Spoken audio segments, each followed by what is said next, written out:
5 minutos de nuestra historia con el maestro Rubén Ruiz Guerra. Un espacio en el que recordamos momentos significativos, personalidades y expresiones culturales que han contribuido a construir nuestra forma de ser y de vivir.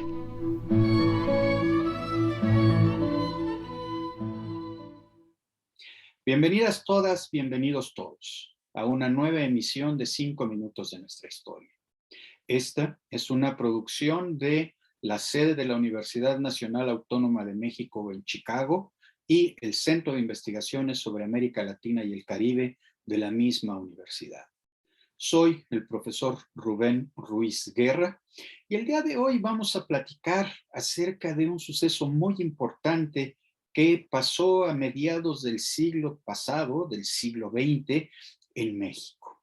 En julio de 1955, las mujeres mexicanas tuvieron por primera vez la oportunidad de participar en una elección del gobierno federal. Por primera vez, las mujeres fueron reconocidas como ciudadanas en toda la extensión de la palabra en este país. Este fue un proceso largo. Tenemos que recordar que en el mundo occidental, cuando se van creando las naciones modernas y se va generando el concepto de ciudadanía, el derecho al voto fue un elemento muy importante para definir quiénes debían ser quienes llevaran la responsabilidad de gobernar, de administrar las naciones. Fue solo hasta finales del siglo XIX, después de luchas encarnizadas por mujeres en distintos países anglosajones, que esto se empezó a liberalizar. En la década de 1870, finales de la década de 1870, en Nueva Zelanda se les concedió el derecho al voto a las mujeres. En el Reino Unido de la Gran Bretaña fue hasta 1918 que se les concedió a las mujeres este mismo derecho. En los Estados Unidos de Norteamérica, esto sería hasta 1920. Y en el caso latinoamericano, el primer país en donde se concedió el derecho a voto a las mujeres en una elección a nivel nacional fue en el Uruguay.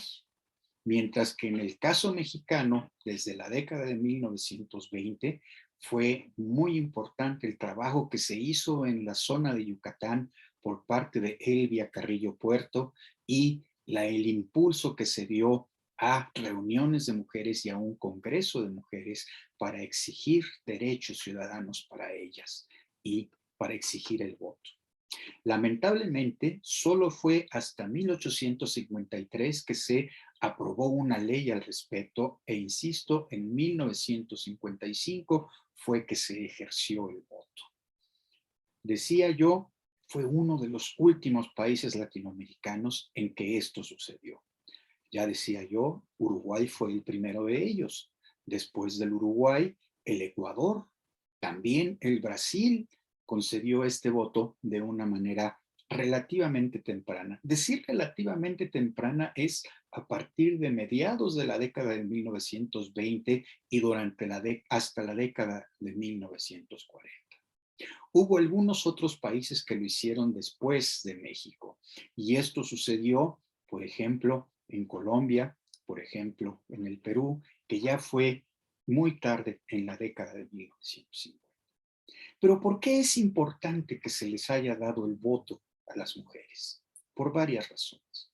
La primera, porque se le concedía más o menos a la mitad de la población el reconocimiento de que tenían iguales derechos y obligaciones con los otros ciudadanos, con a quienes sí se les reconocía ser ciudadanos desde antes, con los varones.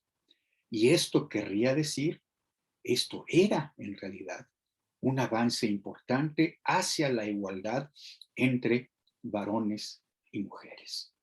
Pero no solo eso, también esto significaba un reconocimiento a las capacidades y las posibilidades de las mujeres de educarse. Las principales promotoras del voto en estos países que he mencionado fueron mujeres que fueron a la universidad, se formaron con alguna profesión liberal y la ejercieron con enorme éxito, tenían no solo la posibilidad de educarse, sino de participar en la sociedad, de hacerse partícipes de una transformación del espacio público del país, de la nación en la que vivían.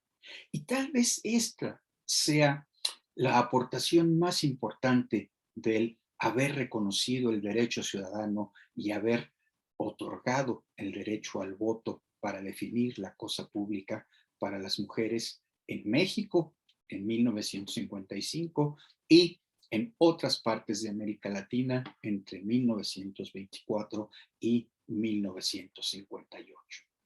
Soy el profesor Rubén Ruiz Guerra, les agradezco su atención y nos oímos en la próxima.